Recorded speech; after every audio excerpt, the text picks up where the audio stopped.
sono contento di essere all'Ospedalieri perché naturalmente è un istituto importante e perché naturalmente i ragazzi sono sempre molto attenti a queste dinamiche. Sono venuto già altre volte, l'anno scorso, e ho trovato una grande attenzione, un grande momento di curiosità per la realtà istituzionale e per la realtà anche delle tematiche della legge, della legalità, della lotta alla mafia.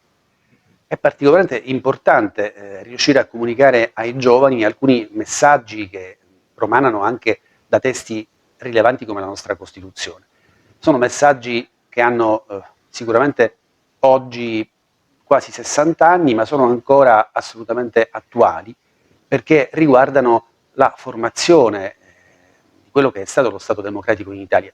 E attraverso questa formazione questi giovani comprendono che gli ideali di libertà, di solidarietà, di civiltà nei rapporti sociali e nei rapporti giuridici rappresentano oggi un valore assoluto e sono come dire, la colonna su cui si fonda poi lo Stato di diritto, la legalità e qualunque tipo di impegno contro la mafia. È importante parlare ai giovani perché essi sono poi coloro i quali prenderanno il posto di chi svolge un ruolo nelle istituzioni, avranno delle responsabilità pubbliche e nella società civile e devono conoscere